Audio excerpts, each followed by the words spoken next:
Children, let's practice reading words and sentences. Mom hugs me. Mom. Dad. My dad is kind. Dad. Baby. The baby is small. Baby. Boy.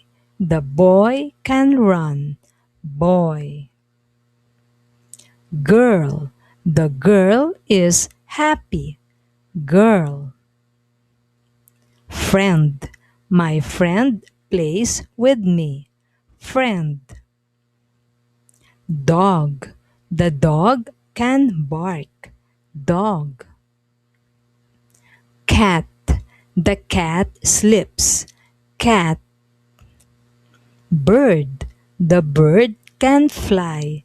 Bird. Fish. The fish swims fast. Fish. Cow. The cow eats grass. Cow.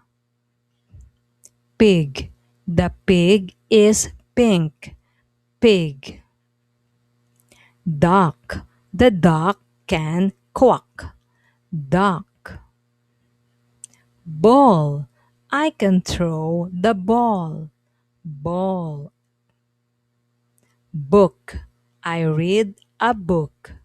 Book. Bag. My bag is blue. Bag. Chair. I sit on the chair. Chair. Table.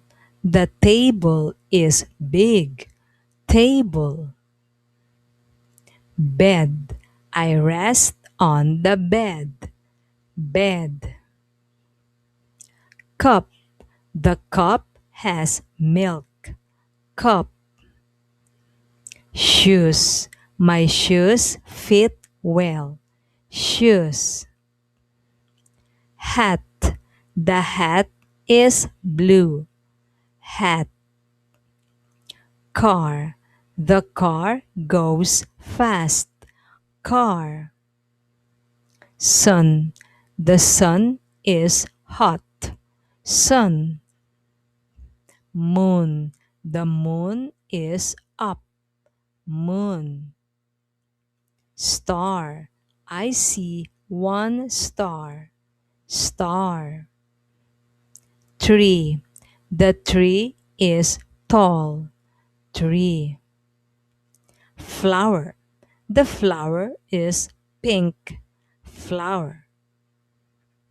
Rain. The rain is soft. Rain.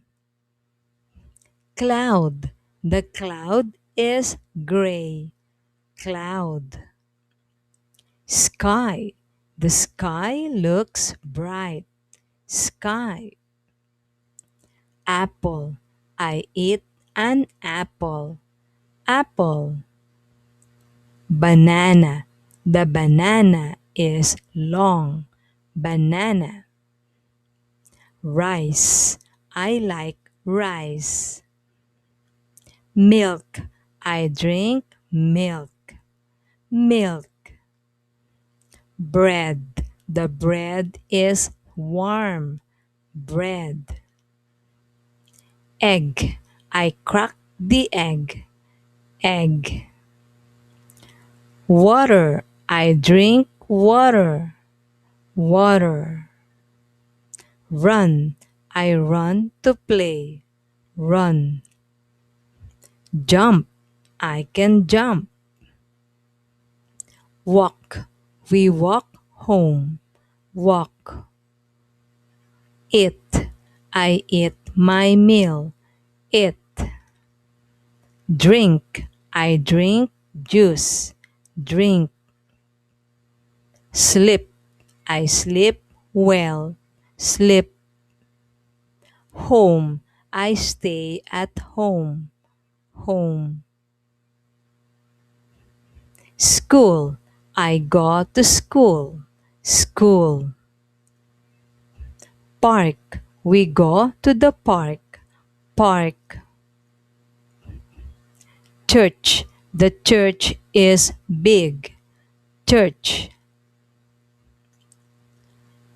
Garden. I see a garden. Store. We went to the store. Store. Good job, children. Follow us for more.